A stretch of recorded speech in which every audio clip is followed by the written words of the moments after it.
Hi everybody, Paul B here, and I wanted to say a few words about noise and health. And I could say many words about noise and health. My website, Meannesota.com,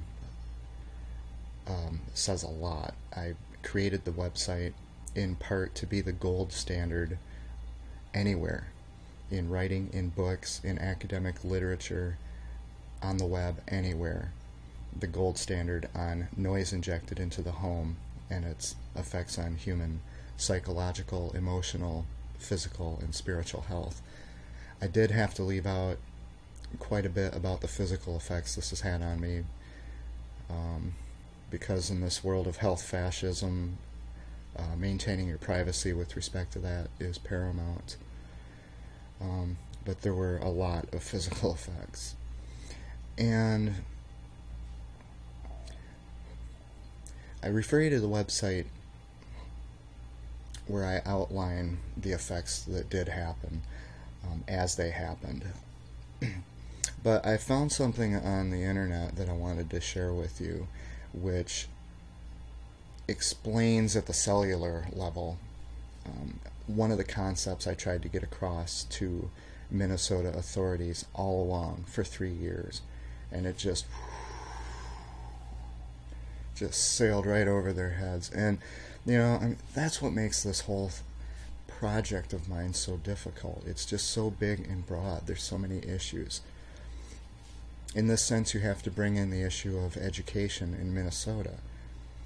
And like I describe on my website, in the 8 years I've been in Minnesota, I really haven't had an intelligent conversation with anyone because they don't know anything. And it's as I didn't go through their school system, but for 8 years I've had to butt heads with the results of their school system.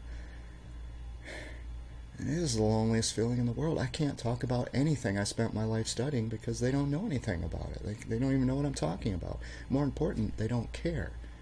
There's somehow the normal intellectual curiosity that normally characterizes human beings is absent. And I don't know if it's the school system specifically or if it's the Minnesota cult mentality. I don't know.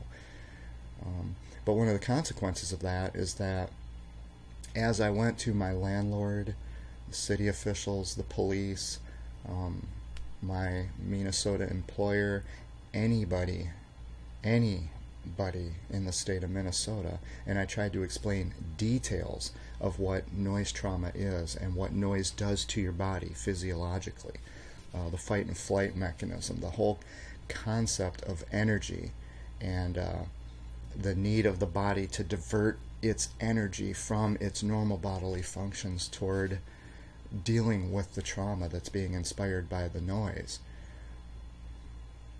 or the fight or flight response that's being caused by the noise. And I had to deal with this for 3 years, so it was repeated trauma. And if you look at the website, for instance, the adult child, if you look at the adult child's profile, you'll find that she had, well, not a habit, it was just her way of life of touching everything violently and aggressively, and specifically the doors. There was a foyer door and then the apartment door with my door in between. She would violently open that door, slam it, stomp over there, violently open her door, and slam that. So it was a 4-part ordeal every time. And as luck would have it, being the loudest door slammer of all, she was also the one who entered and exited her place more often than anyone else. Each and every one of those had some impact on my body. And the video I'm going to play in a moment, where Dr. Rhonda Patrick describes what happens with repeated trauma. The first instance kind of preps your body, gets your body on pins and needles, and then the next one comes along and adds to that. It's a cumulative effect. And she, as bad as those noises were, the door slams and everything, they are not the ones that incapacitated me. I worked just fine for 4 years with her next door. Well, maybe not just fine, but I was able to get something done because it was only one person. When the upstairs noise triumvirate moved in, that was the end of me. And then you throw in the trains and the planes and the barking dog and the motorcycles and the guy cooking whatever he was cooking in his bathtub upstairs at night. You put all that together, the cumulative effects are absolutely devastating. This is the point I was trying to make to Minnesota authorities, my landlord, city officials, the police, my employer, everyone. Nobody understood what I was talking about. They couldn't even grasp the concept. And again, the only thing I can attribute it to is something to do with Minnesota, either their education or the Minnesota cult, or a combination. Because people who were educated outside of Minnesota, A, understood what I was talking about, and B, they had enough curiosity to at least entertain what I was talking about briefly. But Minnesotans didn't. It was as if I was talking about, pottery from Göbekli Tepe or something. They just didn't care. It was so irrelevant to them. They weren't even interested in learning about it. There's no pottery in Göbekli Tepe, by the way. I know that. Sorry, a bad example. At least I don't think they found any. Okay, so I'm going to play you an excerpt from a episode of the Joe Rogan Experience podcast, where he interviews Dr. Rhonda Patrick, PhD, if that kind of thing matters to you, which is interesting. Let me just point this out real quick. The PhDs, academia, I found at least 23 academic journals that have some relation to noise and health in their studies, their federally funded studies. Money, money, money, money, money. But when I've contacted academia and told them about my website, which, again, I created to be the gold standard on the issue of noise injected into the home and its effect on human health, not one person in academia has responded. They just don't. They don't like outsiders, because I'm doing it all for free. I'm doing it because I have to do it. They're getting federal funding out the wazoo, and if people find out that just ordinary Joe like me can figure out all this stuff that they claim to do so much scientific research to figure out, that puts their funding at risk. That's one reason I'm the loneliest guy in the world right now. Even people who have an interest in what I'm talking about have so much self-interest that what's happening to me doesn't mean anything to them, or they don't want anybody to know what's happening to me, because it might reveal secrets such as you can learn the minute details down to the biochemical level of what happens with noise trauma without getting a PhD. You just need intellectual curiosity and a library card, and in my case, damn it, personal experience. Anyway, back to the clip.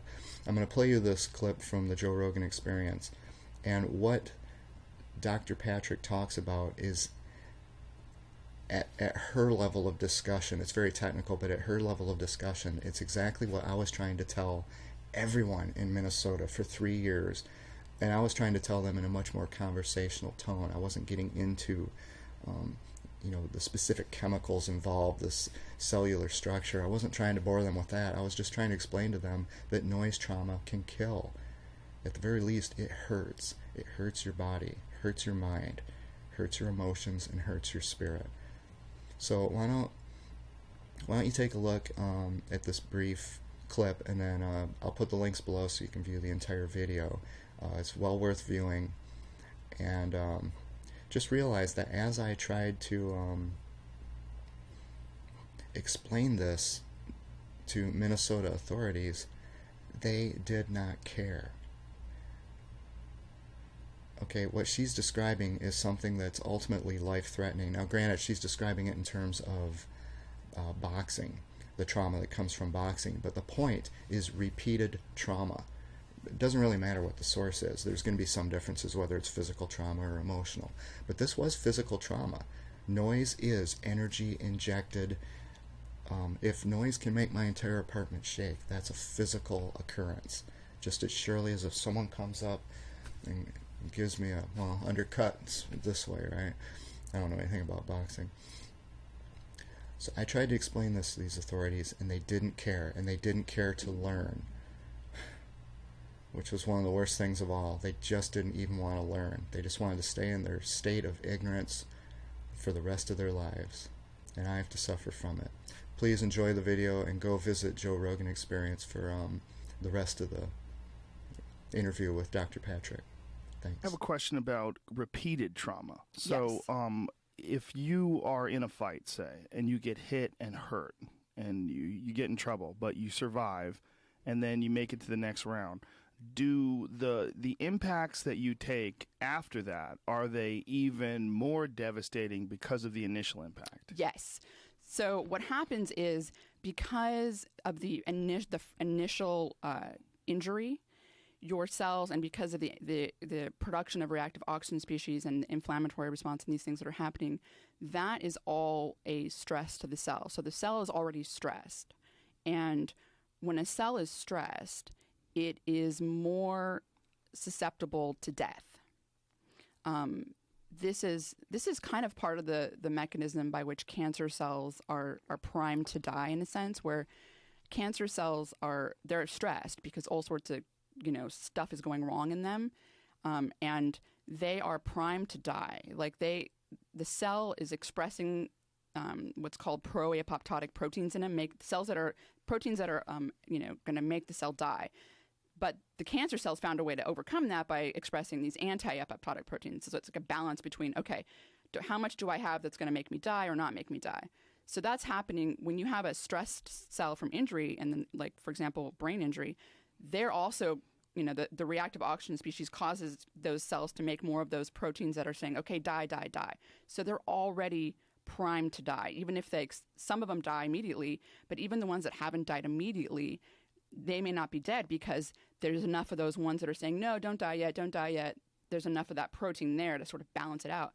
But then when you take another stress, boom, it just tips it. It tips it towards death. So stress plus stress is additive in that stress can sensitize you to death. Stress plus stress will definitely cause death. So that's something that, having repetitive injuries, especially in a short time frame like that, sensitizes them to death. So plus it's also, you're making more of these amyloid beta plaques in your brain. This is like I said, it's happening within hours. So like the more injury that's happening, the more this is occurring. So it's really a nasty thing. And I'm not sure what exactly, if they can't call it Alzheimer's, because Alzheimer's is an age-related disease. So it's like, calling someone who's 45 and has, massive, amyloid plaques in their brain, and it's affecting their memory, and it's affecting their behavior. Calling that Alzheimer's is kind of weird. Is Alzheimer's just a limiting word, do you think, that because when you're dealing with the very exact same situation, but brought on by trauma? I don't know. It's hard for me to definitively say that. It's a speculation. I think that looking at, like I said, I think these pugilistic dementia and and the chronic traumatic encephalopathy, it's like Alzheimer's but on an accelerated rate, and it happens specifically as a consequence to traumatic injury to the head. I've seen it happen in a fight. Like, I've seen a guy be one way and then have a fight and see a noticeably diminished ability to communicate. Yes. Yeah, that's one of the features of lack of, oxygen to the brain, because now you can't have energy. Energy's not being made to have, to facilitate neurotransmission and memory, like learning and things and communication. Like, what happens when you have injury is that everything gets diverted to repair. It's, energy, you only make so much energy. And, so it's a constant battle. And this is the same for people that are obese, type 2 diabetics, whatever type of chronic injury that's happening in the body. Gut inflammation, there's a lot of energy that's required to repair that injury. And so it's energy gets diverted to repairing that injury. And what happens when you have all the energy that the cells are making go to repair? Well, things that are, normal function don't get it. So your metabolism's kind of screwed up. You're thinking, these things are, it's like a triage almost, where you're triaging this to the essential, like, I need to repair this damage. If I don't repair this damage, I might die.